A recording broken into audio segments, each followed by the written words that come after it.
पुनरपि जननम् पुनरपि जननम् पुनरपि मरणम् पुनरपि जननम् पुनरपि मरणम् पुनरपि जननी जठरे शयनम् पुनरपि जननी जठरे शयनम्. ಶಂಕರಾಚಾರ್ಯರ ಈ ಉಕ್ತಿಯನ್ನು ಗಮನಿಸಿದರೆ ತಾಯಿಯ ಮಹತ್ವ ಕಣ್ಮುಂದೆ ಬರುತ್ತದೆ.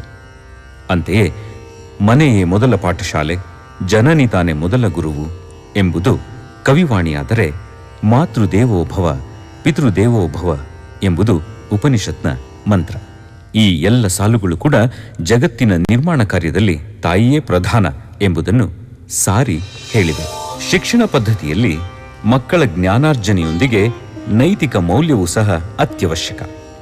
ಹಾಗಾಗಿ ಸನಾತನ ಪದ್ಧತಿಗಳಾದ ಸತ್ಯ, ಧರ್ಮ, ನ್ಯಾಯ, ನಿಷ್ಠೆಗಳನ್ನು ಮಕ್ಕಳಲ್ಲಿ ಬಿಂಬಿಸಿ ಉತ್ತಮ ಸಮಾಜ ನಿರ್ವಹಣೆಗೆ ಅತ್ಯುತ್ತಮ ಯುವಕರನ್ನು ನೀಡಬೇಕೆಂದು ದೃಢವಾಗಿ ಸಂಕಲ್ಪಿಸಿದ ಸಂಸ್ಥೆಯೇ ಸನಾತನ ಪಥದಲ್ಲಿರುವ ನಮ್ಮ ಹೆಮ್ಮೆಯ ಶ್ರೀವಾಣಿ ವಿದ್ಯಾಸಂಸ್ಥೆ.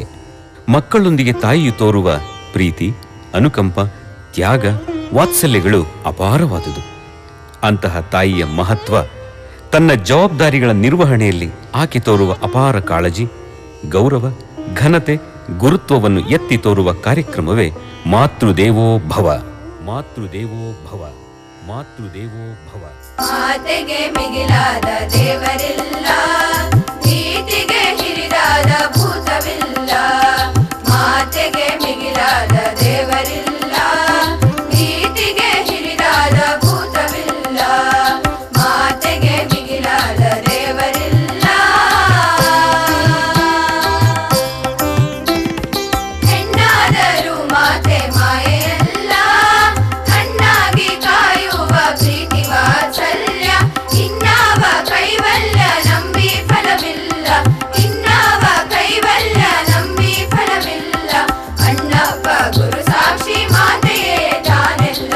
ಮಾತೆಗೆ ಮಿಗಿಲಾದ ದೇವರಿಲ್ಲ, ನೀತಿಗೆ ಹಿರಿದಾದ ಭೂತವಿಲ್ಲ. ಮಾತೆಗೆ ಮಿಗಿಲಾದ ದೇವರಿಲ್ಲ. ಮಾತೃದೇವೋ ಭವ,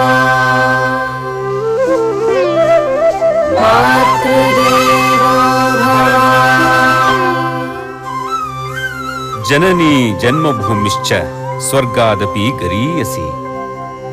ಜನ್ಮ ಕೊಟ್ಟ ತಾಯಿ ಹಾಗೂ ಜನ್ಮಭೂಮಿ ಸ್ವರ್ಗಕ್ಕಿಂತಲೂ ಮಿಗಿಲು. ಜಗತ್ತಿನಲ್ಲಿ ದೇವರಿಗಿಂತಲೂ ಮಿಗಿಲಾದ ಶಕ್ತಿಯೇ ಅಮ್ಮ. ಆದ್ದರಿಂದಲೇ ಅಮ್ಮನಿರುವ ಸ್ಥಳವೇ ಸ್ವರ್ಗ. ಯಾ ದೇವಿ ಸರ್ವಭೂತೇಷು ಮಾತೃರೂಪೇಣ ಸಂಸ್ಥಿತ.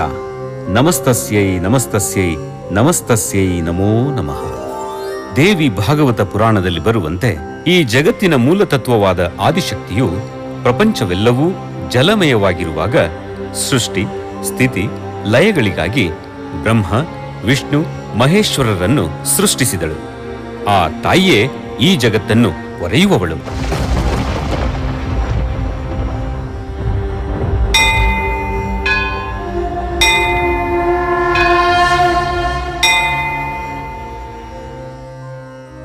ಜಯತು ಜಯತು ಆದಿಮಾಯೆ ಸರ್ವಾಭಯ ನಿವಾರಿಣಿ, ಕರುಣದಿಕಾಯೆ ದಯಾಸಾಗರಿಯೇ, ಭಕ್ತಿಯಿಂದ ಪಾದಗಳಿಗೆ ನಮಿಸುವೆವು. ಹೇ ಆದಿ ಮಧ್ಯಾಂತರಹಿತಳೆ, ಜಯ ಜಯ ಜಯ ಜಯ. ಅಪಾರವಾದ ಈ ಜಲರಾಶಿಯಲ್ಲಿ ನಾವ್ಯಾರು ಎಂಬುದನ್ನು ಅರಿಯದೇ ಬಳಲುತ್ತಿದ್ದೆವು. ನಿನ್ನನ್ನು ಸ್ತುತಿಸುವುದು ಹೇಗೆ ಎಂಬುದನ್ನು ಅರಿಯದಾಗಿದ್ದೆವು. ನಮ್ಮ ಬಾಯಿಯಿಂದ ಹೊರಟ ನುಡಿಗಳೇ ನಿನ್ನ ಸ್ತೋತ್ರವಾಗಲಿ, ನಮ್ಮ ಅಂಗವಿನ್ಯಾಸಗಳೇ ನಿನ್ನನ್ನು ಸ್ತುತಿಸುವ ಮುದ್ರೆಗಳಾಗಲಿ ಎಂದು ಮನಸಾ ಸ್ತುತಿಸುತ್ತಿದ್ದೇವೆ. ಅಮ್ಮ, ಕಣ್ಣು ತೆರೆದು ನೋಡಿದಾಗ ನಿನ್ನನ್ನು ಕಂಡೆವು. ಅಜ್ಞಾನವೆಂಬ ಕತ್ತಲೆಯಿಂದ ತುಂಬಿದ ನಮಗೆ ನಿನ್ನನ್ನು ನೋಡಿದಾಗ ಜ್ಞಾನವೆಂಬ ಬೆಳಕು ಉಂಟಾಯಿತು. ನಿನ್ನಿಂದಲೇ ಜನಿಸಿದವರು ನಾವು. ನಮ್ಮ ಈ ಆವಿರ್ಭಾವಕ್ಕೆ ಕಾರಣವೇನು? ಅಮ್ಮ, ನಮಗೆ ಮಾಡುವುದಕ್ಕೆ ಯಾವ ಕಾರ್ಯವಿದೆ? ನಮ್ಮ ಆವಾಸ ಸ್ಥಾನವೆಲ್ಲಿ? ಜ್ಞಾನವಿಹೀನರಾದ ನಮಗೆ ದಿವ್ಯ ಜ್ಞಾನವನ್ನು ನೀಡಿ ನೀನೇ ಪೊರೆಯಬೇಕು ಎಂಬುದಾಗಿ ಬೇಡಿಕೊಳ್ಳುತ್ತಿದ್ದೇವೆ. ಮಕ್ಕಳೇ, ಬ್ರಹ್ಮ, ವಿಷ್ಣು, ಮಹೇಶ್ವರರೆಂಬ ನಾಮವನ್ನು ನಿಮಗೆ ನೀಡುತ್ತಿದ್ದೇನೆ. ಹಾಗೆಯೇ ನಿಮ್ಮಿಂದ ಮುಂದೆ ಘನಕಾರ್ಯಗಳು ನಡೆಯಬೇಕಿದೆ. ಪುತ್ರ ಬ್ರಹ್ಮ, ನೀನು ರಾಜಸ ಗುಣಭರಿತನಾಗಿ ಸತ್ಯಲೋಕದಲ್ಲಿ ನೆಲೆಯಾಗು. ಹೋದ ಕಲ್ಪದಲ್ಲಿ ಲಯವಾದ ಈ ಪ್ರಪಂಚವನ್ನು ಸೃಷ್ಟಿಸುವ ಕಾರ್ಯ ನಿನ್ನಿಂದಾಗಬೇಕು. ಪುತ್ರ ವಿಷ್ಣು, ಸತ್ವಗುಣವನ್ನು ಹೊಂದಿ ವೈಕುಂಠವಾಸಿಯಾಗಿ ಬ್ರಹ್ಮ ಸೃಷ್ಟಿಸಿದ ಪ್ರಪಂಚವನ್ನು ದುಷ್ಟರಿಂದ ರಕ್ಷಿಸುವ ಕಾರ್ಯ ನಿನ್ನಿಂದಾಗಬೇಕು. ಪುತ್ರ ಮಹೇಶ್ವರ, ತಮೋ ಗುಣಭರಿತನಾಗಿ ಕೈಲಾಸದಲ್ಲಿ ವಾಸಿಸುತ್ತಾ ಪ್ರಪಂಚದ ಲಯದ ಕಾರ್ಯವನ್ನು ನೀ ಮಾಡಬೇಕು. ಅಮ್ಮ, ನಮಗೆ ವಾಸಿಸುವುದಕ್ಕೆ ಆವಾಸ ಸ್ಥಾನವನ್ನು, ಮಾಡುವುದಕ್ಕೆ ಕಾರ್ಯವನ್ನು ಅನುಗ್ರಹಿಸಿದೆ. ಇದರಿಂದ ನಾವು ಕೃತಾರ್ಥರಾಗಿದ್ದೇವೆ. ಆದರೆ ತಾಯೇ, ದುಷ್ಟ ಶಕ್ತಿಗಳ ಆಕ್ರಮಣವನ್ನು ನಮ್ಮಿಂದ ನಿಯಂತ್ರಿಸಲಾಗದಿದ್ದಾಗ ನಾವೇನು ಮಾಡಬೇಕು? ನಮ್ಮನ್ನು ಪೊರೆಯುವವರು ಯಾರು? ಮಕ್ಕಳೇ, ಚಿಂತಿಸಬೇಡಿ. ದುಷ್ಟಶಕ್ತಿಗಳು ಅಟ್ಟಹಾಸ ಮೆರೆದಾಗ ನನ್ನನ್ನು ಭಕ್ತಿಯಿಂದ ಸ್ತುತಿಸಿದಲ್ಲಿ ಸದಾ ನಿಮ್ಮೊಂದಿಗೆ ರಕ್ಷಣೆಗೆ ನಿಲ್ಲುತ್ತೇನೆ. ನನ್ನ ಕಾರ್ಯವೇ ದುಷ್ಟರನ್ನು ಶಿಕ್ಷಿಸುವುದು ಮತ್ತು ಶಿಷ್ಟರನ್ನು ರಕ್ಷಿಸುವುದು. ಪುತ್ರರೇ, ನಾನು ಸದಾ ನಿಮ್ಮೊಂದಿಗೇ ಇರುತ್ತೇನೆ. ಶುಭವಾಗಲಿ.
ನಮ್ಮೆಲ್ಲರನ್ನು ಹೊತ್ತ ಭೂಮಿ ತಾಯಿಯನ್ನು ಪ್ರತಿನಿತ್ಯವೂ ನಮಸ್ಕರಿಸಿ ದೈನಂದಿನ ಕಾರ್ಯಗಳನ್ನು ಪ್ರಾರಂಭಿಸುವುದು ನಮ್ಮ ಸಂಸ್ಕೃತಿ.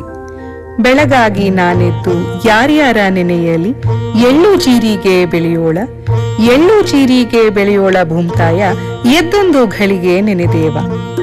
ಈ ಸಾಲುಗಳು ಎಷ್ಟು ಅರ್ಥಗರ್ಭಿತ ಅಲ್ಲವೇ?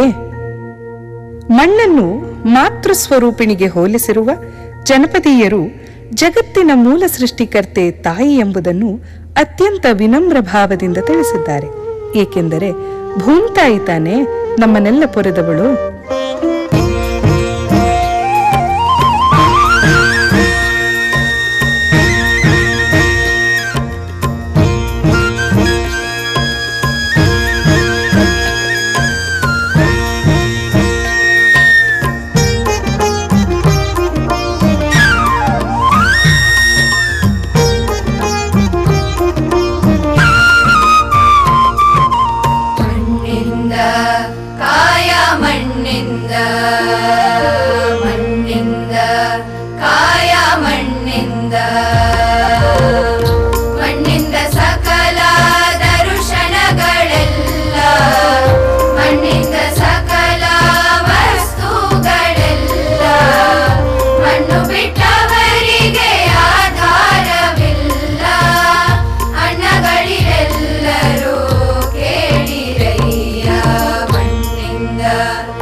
ಈ ಗೀತೆಯನ್ನು ಕೇಳಿದಾಗ ಮಣ್ಣು ಜಗತ್ತಿನ ಮೂಲಾಧಾರ ಎಂಬ ಸ್ಪಷ್ಟ ಅರಿವಾಗುವುದರಲ್ಲಿ ಯಾವ ಸಂಶಯವೂ ಇಲ್ಲ. ಇಂತಹ ಮಣ್ಣಿನಿಂದ ಶಿವನ ಅರ್ಧಾಂಗಿಯಾದ ಪಾರ್ವತಿ ದೇವಿಯು ತನಗಾಗಿ ಮಗುವೊಂದನ್ನು ಸೃಷ್ಟಿಸಿದಳು. ಹೀಗೆ ಮಣ್ಣಿನಿಂದ ನಿರ್ಮಾಣಗೊಂಡ ಗಣಪನು ತಾಯಿಯಾದ ಪಾರ್ವತಿಯಿಂದ ಜ್ಞಾನ ಪ್ರಸಾದಿತನಾಗಿ ಮಾತಾ ಪಿತೃಗಳನ್ನು ಪ್ರದಕ್ಷಿಸಿ ಇಡೀ ಜಗತ್ತಿಗೆ ನಮ್ಮ ಸರ್ವಸ್ವವೆಲ್ಲವೂ ಮಾತಾಪಿತರಲ್ಲಿದೆ ಎಂಬ ಸ್ಪಷ್ಟ ನಿಲುವು ನಮ್ಮಲ್ಲಿ ಮೂಡುವಂತೆ ಮಾಡಿ ಪ್ರಥಮ ಪೂಜಿತನಾದಂತಹ ನಮ್ಮ ಗಣೇಶ ನೀಡಿದ ಸಂದೇಶ ಸಾಮಾನ್ಯವಾದುದೇ?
वासुदेव भक्तं सततं प्रणमाम्यहं श्रीगौरीसूतम्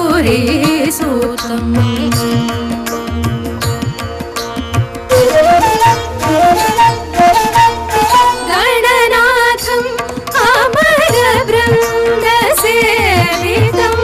गणनाथम् अमरवृन्दसेवितं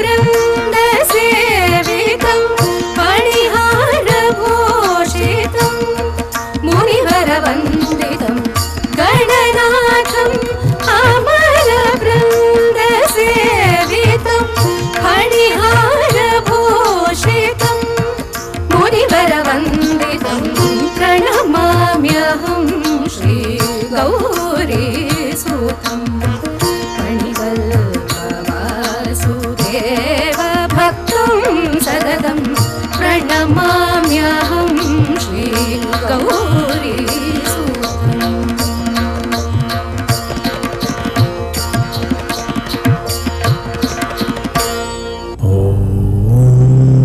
शिवाय ॐ नमः शिवाय ॐ नमः शिवाय ಕೈಲಾಸಪತಿಗೆ ಜಯವಾಗಲಿ. ದೇವೇಂದ್ರ, ನಿಮ್ಮ ಮುಖದಲ್ಲೇಕೆ ಇಷ್ಟೊಂದು ಚಿಂತೆ? ಇದು ನಿಮಗೆ ಶೋಭೆ ತರುವುದಿಲ್ಲ. ಹೇಳಿ, ನೀವು ಯಾವ ತೊಂದರೆಗೆ ಸಿಲುಕಿದ್ದೀರಿ? ಪ್ರಭು, ದೇವತೆಗಳಿಗೆ ಯಾವಾಗಲೂ ದಾನವರು ಎಂದರೆ ಭಯವಿರುತ್ತದೆ. ದೇವರಾಜ, ರಾಕ್ಷಸರ ಅಂತ್ಯವನ್ನು ಮಾಡಿ ಈ ಭಯವನ್ನು ದೂರ ಮಾಡಿಕೊಳ್ಳಬಹುದಲ್ಲವೇ? ದೇವತೆಗಳು ಸ್ವಯಂ ಶಕ್ತಿಶಾಲಿಗಳು. ಈ ಸಮಸ್ಯೆಗೆ ಪರಿಹಾರವನ್ನು ನೀವೇ ಕಂಡುಕೊಳ್ಳಬಹುದಲ್ಲವೇ? ದೇವತೆಗಳ ಬಳಿ ಕೇವಲ ಶಕ್ತಿ ಇದೆ, ಆದರೆ ದಾನವರ ಕಡೆಗೆ ವರದಾನಗಳ ಶಕ್ತಿ ಇದೆ. ದೇವೇಂದ್ರ, ಪರಶಿವನಿಂದ ಯಾವ ರೀತಿಯ ಸಹಾಯ ಬೇಕಾಗಿದೆ? ದೇವಿ, ಕಾರ್ತಿಕೇಯ ಹಾಗೂ ಗಣೇಶ ಮಹಾನ್ ವೀರರು, ಶ್ರೇಷ್ಠ ಯೋಧರು, ಬುದ್ಧಿಶಾಲಿಗಳೂ ಹೌದು. ದಯಮಾಡಿ ಇವರಿಬ್ಬರಲ್ಲಿ ಯಾರಾದರೊಬ್ಬರನ್ನು ಇಂದ್ರಲೋಕದ ಈ ಸಮಸ್ಯೆಗೆ ಸಹಕರಿಸಲು ಕಳುಹಿಸಿಕೊಡಿ. ದೇವೇಂದ್ರ, ಈ ಕಾರ್ಯವನ್ನು ಯಾರು ಮಾಡಬಲ್ಲರೆಂದು ನೀವೇ ಸ್ವಯಂ ನಿರ್ಣಯ ಮಾಡಿರಿ. ಇಲ್ಲ ಪ್ರಭು, ಇದು ನನ್ನಿಂದ ಸಾಧ್ಯವಿಲ್ಲ. ಈ ನಿರ್ಣಯವನ್ನು ತಾವು ಸೂಚಿಸಿದರೆ ಉತ್ತಮ. ಹೌದು ಸ್ವಾಮಿ, ಈ ಕಾರ್ಯಕ್ಕೆ ಇಬ್ಬರೂ ಯೋಗ್ಯರಾಗಿದ್ದಾರೆ. ಯಾರು ಅರ್ಹರೆಂದು ತಾವೇ ಸೂಚಿಸಿರಿ. ತಂದೆಯೇ, ದೇವತೆಗಳ ಈ ಸಮಸ್ಯೆಯನ್ನು ದೂರ ಮಾಡಲು ನಾನು ಸಿದ್ಧನಾಗಿದ್ದೇನೆ. ಪುತ್ರ ಗಣೇಶ, ಈ ಕಾರ್ಯಕ್ಕೆ ನೀನು ಉತ್ಸುಕನಾಗಿಲ್ಲವೇ? ಮಾತೆ, ನಿಮ್ಮ ಆಜ್ಞೆಗಾಗಿಯೇ ಕಾಯುತ್ತಿದ್ದೇನೆ. ಈ ಪ್ರತೀಕ್ಷೆಗಾಗಿ ನನ್ನ ಇಬ್ಬರು ಪುತ್ರರಿಗೂ ಒಂದು ಪರೀಕ್ಷೆ. ಯಾರು ಪೃಥ್ವಿಯನ್ನು ಮೊದಲು ಸುತ್ತಿ ಬರುವರೋ ಅವರೇ ಇಂದ್ರನಿಗೆ ಸಹಾಯ ಮಾಡಲು ಅರ್ಹರು.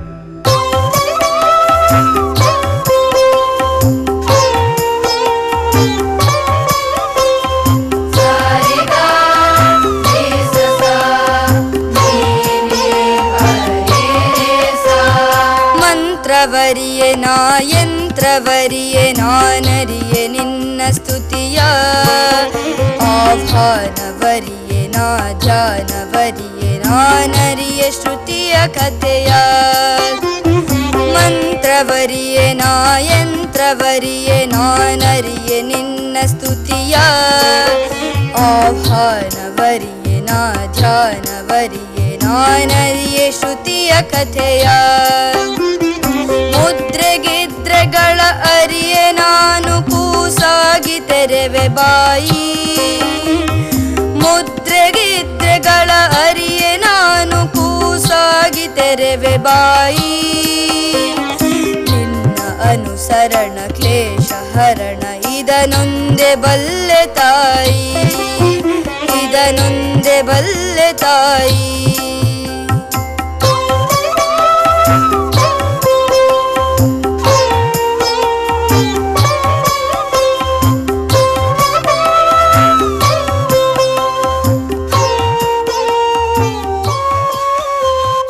ತಂದೆ ತಾಯಿಗೆ ಪ್ರಣಾಮಗಳು.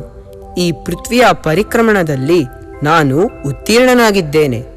ದೇವತೆಗಳಿಗೆ ಸಹಾಯ ಮಾಡುವ ಶುಭ ಕಾರ್ಯ ನನ್ನದಾಗಿದೆ.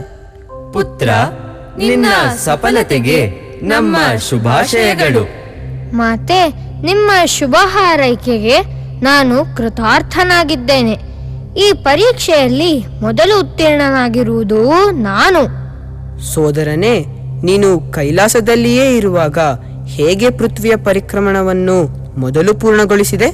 ಹೌದು ಗಣೇಶ, ಪೃಥ್ವಿಯ ಪರಿಕ್ರಮಣವನ್ನು ಹೇಗೆ ನೀನು ಮೊದಲು ಪೂರ್ಣಗೊಳಿಸಿದೆ? ಮಾತೆ, ನನ್ನ ಸೋದರ ಕಾರ್ತಿಕೇಯನು ಭೂಪ್ರದಕ್ಷಿಣೆ ಮಾಡಿ ಇಲ್ಲಿಗೆ ಬರುವ ಮೊದಲು ನಾನು ನಿಮ್ಮಿಬ್ಬರನ್ನು ವಿಧಿವಿಧಾನದಿಂದ ಪೂಜಿಸಿ 3 ಸಲ ಸುತ್ತುವರಿದಿದ್ದೇನೆ. ಮಾತಾಪಿತರಲ್ಲಿಯೇ ಇಡೀ ಜಗತ್ತು ಮೈದುಂಬಿರಲು ಅವರೇ ಸರ್ವಸ್ವರಾಗಿರುತ್ತಾರೆ. ಪ್ರಾಕೃತಿಕ ವೈಪರೀತ್ಯಗಳನ್ನು ಸಹಿಸುವ ಶಕ್ತಿ ಹಾಗೂ ಎಲ್ಲರ ತಪ್ಪುಗಳನ್ನು ಮನ್ನಿಸುವ ಕ್ಷಮೆಯಾದರಿತ್ರಿಯೇ ತಾಯಿ. ಸಕಲ ಭೂಮಂಡಲದ ಸೃಷ್ಟಿಕರ್ತೆ ಅಧಿದೇವತೆಯೇ ತಾಯಿ.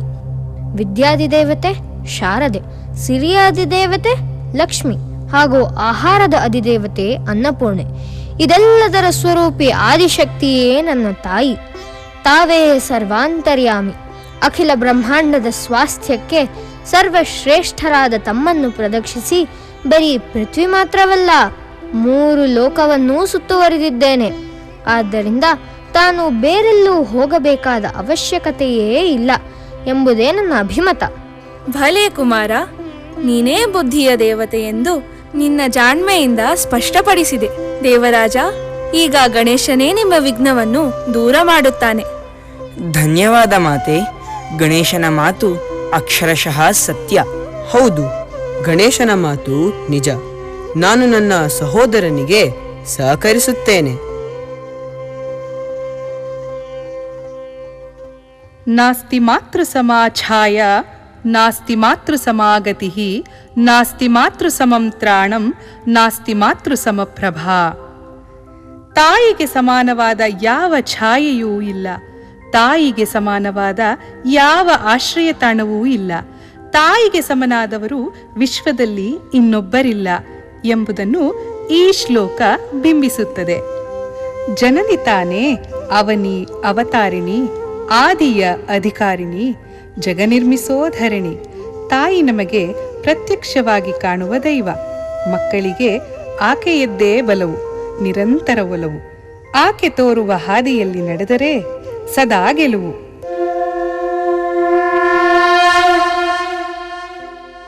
ಭಗವಂತ, ಹೇ ಭಗವಂತ, ಮಗು, ಏನು ನನ್ನನ್ನು ಕರೆದದ್ದು? ಬಾ, ನನ್ನೊಂದಿಗೆ ಉಯ್ಯಾಲೆ ಆಡು. ಆಮೇಲೆ ಕಣ್ಣ ಮುಚ್ಚಾಲೆ ಆಡೋಣ. ಆಗಲಿ ಮಗು. ಖುಷಿಯಾಯಿತು. ಈಗ ಹಣ್ಣು ತಿನ್ನೋಣವೇ? ಆಗಲಿ ಮಗು, ಈ ದಿನ ನಿನ್ನ ಈ ದೇವಲೋಕದ ಪಯಣ ಮುಕ್ತಾಯವಾಗಲಿದೆ. ಇನ್ನು ನಿನ್ನೊಂದಿಗೆ ನಾನಿರಲು ಸಾಧ್ಯವಿಲ್ಲ. ನೀನು ಹೊಸ ಲೋಕಕ್ಕೆ ಹೋಗುತ್ತಿರುವೆ. ಹಾ, ಹೊಸ ಲೋಕವೇ? ನಾನು ನಿನ್ನನ್ನು ಬಿಟ್ಟು ಎಲ್ಲಿಗೂ ಹೋಗಲಾರೆ. ನೋಡು ಮಗು, ಹಾಗೆನ್ನಬಾರದು. ಇಲ್ಲಿ ನೀನಿರಬೇಕಾದ ಸಮಯ ಮುಗಿದಿದೆ. ನೀನು ಹೋಗಲೇಬೇಕು. ನಾನೊಬ್ಬನೇ ಹೋಗಲಾರೆ. ನೀನೀಗ ಹೋಗಲೇಬೇಕು ಮಗು. ನಿನಗೆ ಅಲ್ಲಿ ಯಾರ ಭಯವೂ ಇರದು, ತೊಂದರೆಯೂ ಇರದು. ಧೈರ್ಯವಾಗಿರು. ನಿನ್ನನ್ನು ಸಲಹಲು ದೇವತೆಯೊಬ್ಬಳನ್ನು ಅಲ್ಲಿಗೆ ಕಳುಹಿಸಿಕೊಡುವೆ. ಇದರ ಬಗ್ಗೆ ಯಾವ ಅನುಮಾನವೂ ಬೇಡ. ದೇವತೆಯೇ? ಆಕೆಯನ್ನು ನಾನೇನೆಂದು ಕರೆಯಲಿ? ಮಗು, ಆಕೆಯೇ ನಿನ್ನ ತಾಯಿ. ನೀನು ಅವಳನ್ನು ಅಮ್ಮ ಎಂದು ಕರೆ. ದೇವ, ಈಕೆ ಕರುಣಾಮಯಿಯೇ? ಹೌದು ಮಗು, ತುಂಬಾ ಕರುಣಾಮಯಿ. ಎಲ್ಲ ಕಡೆಯಲ್ಲೂ ನಾನಿರಲು ಸಾಧ್ಯವಿಲ್ಲ. ಅದಕ್ಕೆ ತಾಯಿಯನ್ನು ಸೃಷ್ಟಿಸಿರುವೆ. ನೀನು ನಿನ್ನ ಅಮ್ಮನೊಂದಿಗೆ ನೆಮ್ಮದಿಯಿಂದ ನಿಶ್ಚಿಂತೆಯಿಂದ ಇರಬಹುದು. ಆಗಲಿ ದೇವ, ನಿನ್ನಿಚ್ಛೆಯಂತೆಯೇ ಆಗಲಿ.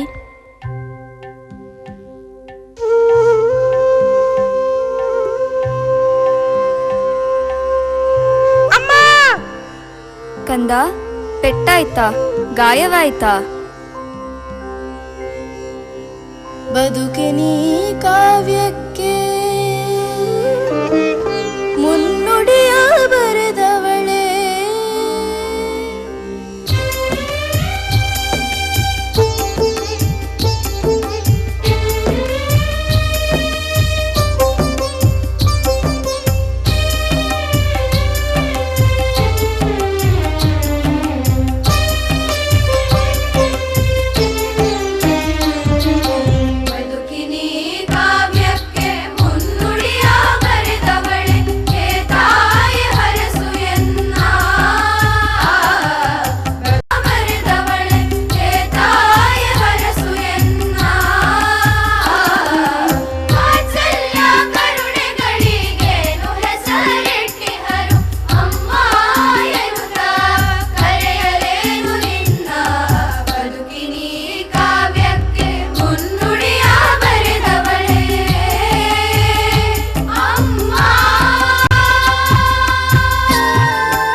ತಾಯಂದಿರು ಕೇವಲ ಕರುಣಾಮಯಿ ಮಾತ್ರವಲ್ಲ, ಸಂಸ್ಕಾರವನ್ನು ನೀಡಿ ಮಗುವಿನ ಜೀವನ ಪಥವನ್ನೇ ಬದಲಿಸಬಲ್ಲ ಸುಸಂಸ್ಕೃತೆಯರು. ಮಕ್ಕಳ ಪಾಲಿಗೆ ಪೋಷಕರು ಬಿಂಬವಾದರೆ ಮಕ್ಕಳು ಸಮಾಜದ ಪಾಲಿಗೆ ಪ್ರತಿಬಿಂಬದಂತಿರುತ್ತಾರೆ. ನಮ್ಮ ಹವ್ಯಾಸ ಮಕ್ಕಳ ಅಭ್ಯಾಸವಾಗುತ್ತದೆ. ನಾವು ಏನು ಬಿತ್ತುತ್ತೇವೋ ಅದೇ ಫಲ ದೊರಕುತ್ತದೆ. ಬಿತ್ತಿದಂತೆ ಬೆಳೆ ಅಲ್ಲವೇ? ಈ ದೃಷ್ಟಿಯಲ್ಲಿ ತಾಯಿಯಾದವರು ಮಕ್ಕಳನ್ನು ವೀರರನ್ನಾಗಿ ಮತ್ತು ಸುಸಂಸ್ಕೃತರನ್ನಾಗಿಸುವಲ್ಲಿಯೂ ಪ್ರಸಿದ್ಧರೆಂಬುದಕ್ಕೆ ನಮ್ಮ ಪುರಾಣ ಕಥೆಗಳಲ್ಲಿ ಬರುವಂತಹ ವಾಲ್ಮೀಕಿ ವಿರಚಿತ ರಾಮಾಯಣ ಒಂದು ಉತ್ತಮ ನಿದರ್ಶನ. ಇಲ್ಲಿ ಮರ್ಯಾದಾ ಪುರುಷೋತ್ತಮನಾದ ಶ್ರೀರಾಮನ ಮಡದಿ ಸೀತಾಮಾತೆಯು ಋಷ್ಯಾಶ್ರಮದಲ್ಲಿ ತನ್ನ ಮಕ್ಕಳಾದ ಲವ ಕುಶರಿಗೆ ಅವರ ಜೀವನಕ್ಕೆ ಅವಶ್ಯವಾದ ಸಂಸ್ಕಾರವನ್ನು ನೀಡಿದ್ದು. ಅಂತೆಯೇ ನಮಗೆ ನೆನಪಿಗೆ ಬರುವ ಯಶೋಧಾ ಕೃಷ್ಣ, ಸುಭದ್ರೆ ಅಭಿಮನ್ಯು ಅವರ ಚಿತ್ರಣಗಳು ಕೂಡ ಉತ್ತಮ ನಿದರ್ಶನಗಳಾಗಿವೆ.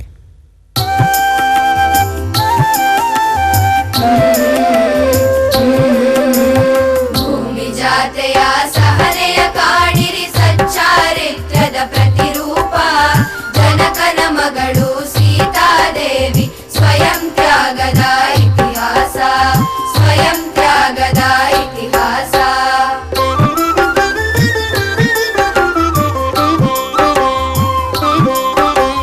ಯುಗಾಪವಾದದಿ ಸೀತೆಯು ಕಾಡಲಿ ದಿಕ್ಕುಗೆಟ್ಟು ತಾನಡುಗಿರಲು ಮಹಾಮಹಿಮ ಶ್ರೀ ವಾಲ್ಮೀಕಾಶ್ರಮ ಸೀತೆಗೆ ಆಶ್ರಯ ನೀಡಿರಲು, ಸೀತೆಗೆ ಆಶ್ರಯ ನೀಡಿರಲು.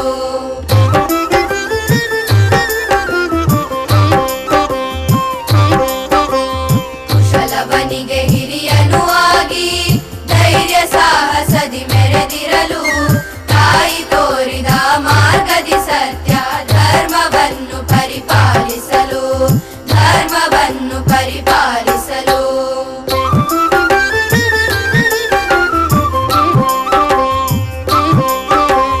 ಧರ್ಮವನ್ನು ಪರಿಪಾಲಿಸಲು, ಧರ್ಮವನ್ನು ಪರಿಪಾಲಿಸಲು, ಧರ್ಮವನ್ನು ಪರಿಪಾಲಿಸಲು. ಅಮ್ಮ, ಇದೇನಿದು ಕಣ್ಣೀರು? ನಾವೇನಾದರೂ ನೋಯಿಸಿದೆವೆ? ಏನಾಯ್ತು ಹೇಳಮ್ಮ. ಅಮ್ಮ, ನಮ್ಮಂಥ ವೀರಪುತ್ರರಿರುವಾಗ ಏಕಮ್ಮ ಈ ನೋವು? ತಾಯಿಯ ಚಿಂತೆಯನ್ನು ದೂರ ಮಾಡಲಾಗದಂತಹ ಮಕ್ಕಳೇ ನಮ್ಮ ನಾವು. ಹೇಳಮ್ಮ, ಯಾವ ಚಿಂತೆ ನಿಮ್ಮನ್ನು ಕಾಡುತ್ತಿದೆ? ಅಮ್ಮ, ನೀನು ಹೇಳದಿದ್ದರೆ ನಿಮ್ಮ ಪಾದವನ್ನು ನಾವು ಬಿಡೆವಮ್ಮ. ಹೇಳಮ್ಮ, ಏಕಮ್ಮ ಈ ಕಣ್ಣೀರು? ಇದು ನೋವಿನ ಕಣ್ಣೀರಲ್ಲ ಮಕ್ಕಳೇ, ನಿಮ್ಮ ಗಾನಮಾಧುರ್ಯದ ಸಂತಸಕ್ಕೆ ಬಂದ ಕಣ್ಣೀರು. ಹಾಗೋ? ಹಾಗಿದ್ದರೆ ನಮಗೂ ಸಂತೋಷವೇ. ಅಮ್ಮ, ನಾನು ನಿನಗೆ ಕೆಲವೊಂದು ಪ್ರಶ್ನೆಗಳನ್ನು ಕೇಳುವೆನು, ಉತ್ತರಿಸುವೆಯಾ? ಆಗಲಿ ಕಂದ, ಕೇಳು. ಏನದು ನಿನ್ನ ಪ್ರಶ್ನೆಗಳು? ಅಮ್ಮ, ನಮ್ಮನ್ನು ಯಾರಾದರೂ ಕೆಡವಿ ಮಾತನಾಡಿದರೆ ಏನು ಮಾಡಬೇಕು? ಮೊದಲು ಪ್ರೀತಿಯಿಂದ ಉತ್ತರಿಸು. ಬದಲಾವಣೆಯ ಮೊದಲ ಹೆಜ್ಜೆ ಪ್ರೀತಿ. ಆದರೆ ಅವರಲ್ಲಿ ಬದಲಾವಣೆ ಕಂಡುಬಾರದೆ ದುಷ್ಟತನವೇ ಕಂಡರೆ ಅದನ್ನು ನಿನ್ನ ಶಕ್ತಿಯಿಂದ ತಿದ್ದಲು ಪ್ರಯತ್ನಿಸು. ಅಮ್ಮ, ನನ್ನದೊಂದು ಪ್ರಶ್ನೆ. ಕೇಳಲವಾ? ಅಮ್ಮ, ಸತ್ಯದ ಬಗೆಗಿರುವ ನಿಮ್ಮ ಅಭಿಪ್ರಾಯವೇನು? ನೋಡುಲವ, ನಿಮ್ಮ ಹೃದಯದಲ್ಲಿ ಯಾವಾಗಲೂ ಸತ್ಯವಿರಲಿ. ನಿಮಗೆ ನೆನಪಿರಲಿ, ಸುಳ್ಳು ಹೇಳಿ ಗೆಲ್ಲುವುದಕ್ಕಿಂತ ಸತ್ಯಕ್ಕೆ ಸೋತು ಧರ್ಮವನ್ನು ಪಾಲಿಸೋಣ. ಧರ್ಮೋ ರಕ್ಷತಿ ರಕ್ಷಿತಃ. ಧರ್ಮವನ್ನು ರಕ್ಷಿಸಿದವರನ್ನು ಧರ್ಮವೇ ರಕ್ಷಿಸುತ್ತದೆ. ದೇವರು ಸತ್ಯವಂತನನ್ನೇ ಉಳಿಸುತ್ತಾನೆ. ಅಮ್ಮ, ಕಷ್ಟಗಳು ಹೆಚ್ಚಾದಾಗ ಧೈರ್ಯ ನಾಶವಾಗುತ್ತದೆ. ಅದನ್ನು ಜಯಿಸುವುದು ಹೇಗೆ? ಕುಶ, ನೀನು ಶಕ್ತಿ ಹೊಂದಿದ ಯೋಧ. ನಿರೀಕ್ಷೆ ಎಂದರೆ ಜಯದ ಮೊದಲ ಹೆಜ್ಜೆ. ಧೈರ್ಯವನ್ನು ಕಳೆದುಕೊಳ್ಳಬೇಡ. ಧೈರ್ಯವೆಂದರೆ ನಿಮ್ಮೊಳಗಿನ ಶಕ್ತಿ. ಆಗಲಮ್ಮ, ನಾವು ಧೈರ್ಯವಂತರಾಗಿ, ಸತ್ಯವಂತರಾಗಿ, ಧರ್ಮಿಷ್ಠರಾಗಿ ನೀವು ಹೇಳಿದಂತೆಯೇ ಇರುತ್ತೇವೆ. ನಮ್ಮನ್ನು ಹರಸಮ್ಮ.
ಯಶೋದೆ ನಿನ್ನ ಮಗ ಎಂಥ ಠಾವಳಿಗಾರನಮ್ಮ, ಯಶೋದೆ ಕೇಳೆ ಎಂಥ ಠಾವಳಿಗಾರನಮ್ಮ.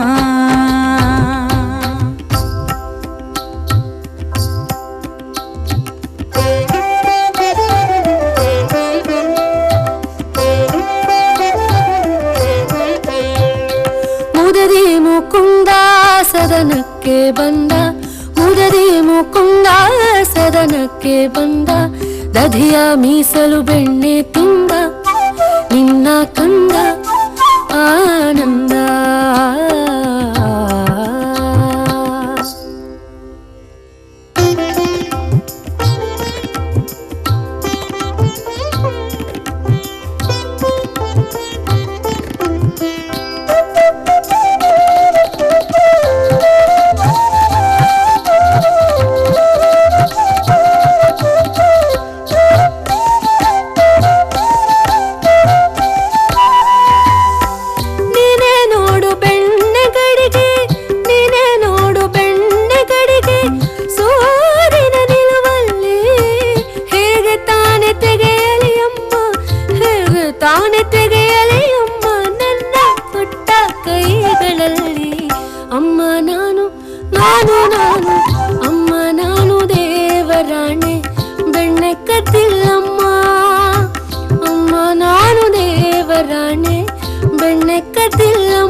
ಮುಂದಕ್ಕೆ ನಿಮ್ಮ ಮನೆಗೆ ಬಾರನಮ್ಮ, ಮುಂದಕ್ಕೆ ನಿಮ್ಮ ಮನೆಗೆ ಬಾರನಮ್ಮ.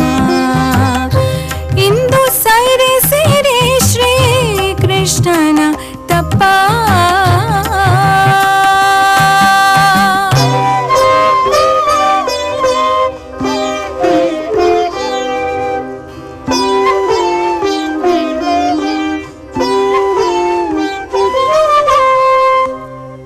ಪೆಣ್ಣಲ್ಲವೇ ನಮ್ಮನ್ನೆಲ್ಲ ಪಡೆದ ತಾಯಿ, ಪೆಣ್ಣಲ್ಲವೇ ನಮ್ಮನ್ನೆಲ್ಲ ಪೊರೆದವಳು, ಪೆಣ್ಣು ಪೆಣ್ಣೆಂದೇತಕ್ಕೆ ಬೀಳುಗಳೆವರು, ಕಣ್ಣು ಕಾಣದ ಗಾವಿಲರು ಎಂಬ ಸಂಚಿ ಹೊನ್ನಮ್ಮರ ನುಡಿಗಳು ಹೆಣ್ಣಿನ ಹೊಣೆಗಾರಿಕೆಯ ಬಗ್ಗೆ ಬೆಳಕು ಚೆಲ್ಲುತ್ತದೆ. ಒಬ್ಬ ತಾಯಿ ತನ್ನ ಮಗುವಿನ ಮೂಲಕ ಸಮಾಜ ಹಾಗೂ ರಾಷ್ಟ್ರದ ಉನ್ನತಿಯ ಸಂಕಲ್ಪವನ್ನು ತೊಟ್ಟಳೆಂದರೆ ತಾನು ಗರ್ಭಧರಿಸಿದ ದಿನದಿಂದಲೇ ತನ್ನ ಸಂತಾನದ ಮೂಲಕವೇ ಕನಸನ್ನು ನನಸಾಗಿಸಿಕೊಳ್ಳಲು ಪ್ರಯತ್ನಿಸುವಳು. ಇದಕ್ಕೊಂದು ನಿದರ್ಶನವೇ 16ನೇ ಶತಮಾನದಲ್ಲಿ ಅನ್ಯ ಧರ್ಮೀಯರ ಕೈಗೆ ಸಿಲುಕಿ ತತ್ತರಿಸಿದ ಸಾಮ್ರಾಜ್ಯವನ್ನು ಅಧರ್ಮದಿಂದ ಧರ್ಮದೆಡೆಗೆ, ಅವನತಿಯಿಂದ ಉನ್ನತಿಯೆಡೆಗೆ ತರಲು ಸಂಕಲ್ಪಿಸಿದ ವೀರಮಾತೆ ಜೀಜಾಬಾಯಿ. ಮತ್ತೊಂದು ಕಡೆ ದಿಟ್ಟ ಮಹಿಳೆ, ದೃಢನಿಷ್ಠೆ ಹಾಗೂ ಬುದ್ಧಿವಂತೆ ಎನಿಸಿದ ಝಾನ್ಸಿ ರಾಣಿ ಲಕ್ಷ್ಮೀಬಾಯಿ. ಇಂತಹವರು ನಮ್ಮ ಹೆಮ್ಮೆಯ ಮಾತೆಯರಲ್ಲವೇ? ಮಹಾರಾಣಿಯವರಿಗೆ ನಮಸ್ಕಾರಗಳು, ಮಹಾರಾಣಿಯವರಿಗೆ ನಮಸ್ಕಾರಗಳು. ಸಖಿ ಕರೆದೆಯೇ? ತಾಯಿ, ತಮ್ಮ ಮುಖದಲ್ಲಿ ಚಿಂತೆ ಕಾಣುತ್ತಿದೆ, ಮನದಲ್ಲಿ ದುಃಖ ತೋರುತ್ತಿದೆ. ಏಕೆ ತಾಯಿ, ಇಂತಹ ಸಂದರ್ಭದಲ್ಲಿ ಇಷ್ಟೊಂದು ಯೋಚಿಸುತ್ತಿರುವಿರಿ? ನಮ್ಮ ಸಾಮ್ರಾಜ್ಯ ಇಂದು ಸಂಕಷ್ಟಕ್ಕೆ ಒಳಗಾಗಿ ಅಧರ್ಮ ತಾಂಡವವಾಡುತ್ತಿದೆ. ಸ್ತ್ರೀಯರಿಗೆ ರಕ್ಷಣೆಯೇ ಇಲ್ಲದಾಗಿದೆ. ಅಧರ್ಮೀಯರಿಂದ ನಮ್ಮ ಹೆಣ್ಣು ಮಕ್ಕಳು ನೊಂದು ಬೆಂದಿದ್ದಾರೆ.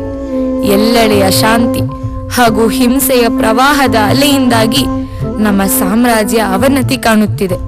ಈ ಎಲ್ಲ ದಬ್ಬಾಳಿಕೆಯನ್ನು ನನ್ನಿಂದ ಸಹಿಸಲು ಸಾಧ್ಯವಾಗುತ್ತಿಲ್ಲ. ಈ ಚಿಂತೆಯು ನನ್ನನ್ನು ಚಿತೆಯಂತೆ ಸುಡುತ್ತಿದೆ ಸಖಿ, ಚಿತೆಯಂತೆ ಸುಡುತ್ತಿದೆ. ಮಾತೆ, ಇಂತಹ ಸಂದರ್ಭದಲ್ಲಿ ಇಷ್ಟೊಂದು ಚಿಂತಿಸುವುದು ಸೂಕ್ತವಲ್ಲ. ಬಹಳ ಸಮಯವಾಗಿದೆ, ವಿಶ್ರಾಂತಿ ಪಡೆಯಿರಿ.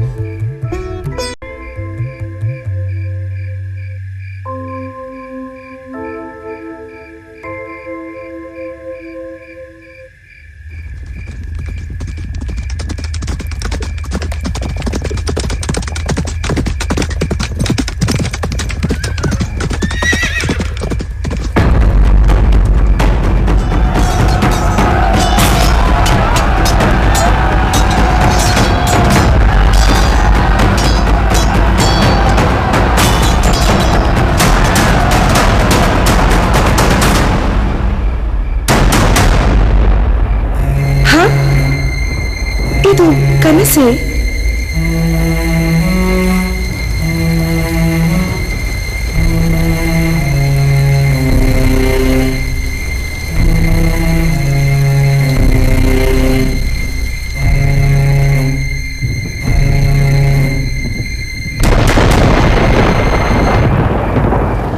ತಾಯಿ ಭವಾನಿ, ಅವನತಿಯ ಅಂಚಿನಲ್ಲಿರುವ ನನ್ನ ಧರ್ಮ ಸಾಮ್ರಾಜ್ಯವನ್ನು ಕಾಪಾಡಬೇಕೆಂದು ಸಂಕಲ್ಪ ತೊಟ್ಟಿರುವೆ.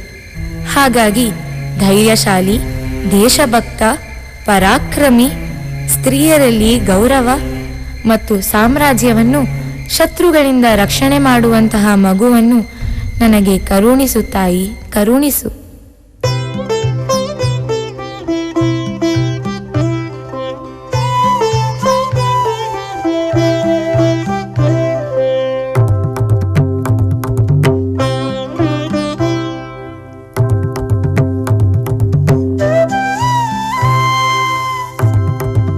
ಆಗಮಿಸಿ ಗುರುಗಳೇ, ಆಯುಷ್ಮಾನ್ ಭವ.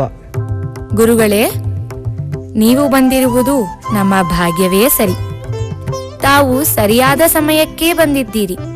ಇಂದು ನಮ್ಮ ಪುತ್ರನ ನಾಮಕರಣ. ಅಹುದೇ, ಶುಭವಾಗಲಿ. ಅದ್ಭುತ, ಅತಿ ಅದ್ಭುತ ಮಹಾರಾಣಿ. ನಿಮ್ಮ ಮಗುವಿನ ಮುಖದಲ್ಲಿ ತೇಜಸ್ಸು ತುಂಬಿದೆ. ಇವನು ಸಾಮಾನ್ಯನಲ್ಲ. ಶತ್ರುಗಳನ್ನು ಸರ್ವನಾಶ ಮಾಡಬಲ್ಲ ಧೈರ್ಯಶಾಲಿಯಾಗುವನು. ತಾಯಿ ಭವಾನಿ ದೇವಿಯ ಆಶೀರ್ವಾದ ಇವನ ಮೇಲಿದೆ. ಆಹಾ, ಏನಾಶ್ಚರ್ಯ! ನಾನು ಅಂದುಕೊಂಡಂತೆಯೇ ನುಡಿದಿರುವಿರಿ. ನಿಮ್ಮ ಆಶೀರ್ವಾದ ನನ್ನ ಮಗನ ಮೇಲೆ ಸದಾ ಇರಲಿ. ಇಂತಹ ಪುತ್ರನನ್ನು ಪಡೆದ ನಾವೇ ಧನ್ಯರು. ಧನ್ಯೋಸ್ಮಿ ಗುರುಗಳೇ, ಧನ್ಯೋಸ್ಮಿ. ತಾಯಿ, ನಮ್ಮ ಮಗನನ್ನು ನಿನಗೆ ಸಮರ್ಪಿಸುತ್ತೇನೆ. ಈ ಮಗು ಧರ್ಮವನ್ನು, ನಮ್ಮ ಸಾಮ್ರಾಜ್ಯವನ್ನು ರಕ್ಷಿಸಲಿ.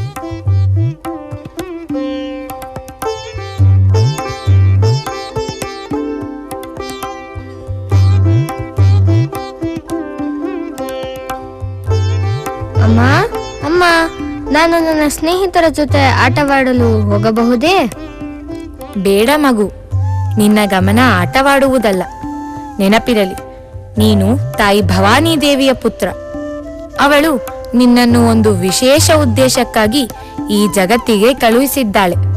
ಅಮ್ಮ, ಏನು ಹೇಳುತ್ತಿರುವೆ? ಏನದು ಉದ್ದೇಶ? ಉದ್ದೇಶವೇನೆಂಬುದನ್ನು ಸಮಯ ಬಂದಾಗ ನೀನೇ ತಿಳಿಯುವೆ. ಸದ್ಯಕ್ಕೆ ಈಗ ನಾನು ಹೇಳುವುದನ್ನು ಶ್ರದ್ಧೆಯಿಂದ ಕೇಳು, ಪಾಲಿಸು. ನಡೆ ನನ್ನೊಡನೆ.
ಮಾತೆಗೆ ಜಯವಾಗಲಿ. ಬಂದಿರುವ ವಿಷಯವೇನು? ರಾಜಮಾತೆ, ನಮ್ಮ ಯುವರಾಜ ಗೋವುಗಳನ್ನು ಹತ್ಯೆ ಮಾಡಲು ಬಂದಿದ್ದ ಆಕ್ರಮಣಕಾರರನ್ನು ಹೊಡೆದು ಓಡಿಸಿದ್ದಾರೆ. ಏನು? ಹೌದೇ? ನಾನು ಯಾವ ಉದ್ದೇಶಕ್ಕಾಗಿ ನನ್ನ ಮಗನನ್ನು ಬೆಳೆಸಿ ಸಿದ್ಧಗೊಳಿಸಿದ್ದೆನೋ ಆ ಕನಸು ನನಸಾಗುವ ಕಾಲ ಅತಿ ಶೀಘ್ರದಲ್ಲಿ ಹತ್ತಿರವಾಗುತ್ತಿದೆ. ಎಲ್ಲಿ ಶಿವಾಜಿಯನ್ನು ಬರಹೇಳಿ. ಅಪ್ಪಣೆ ತಾಯಿ.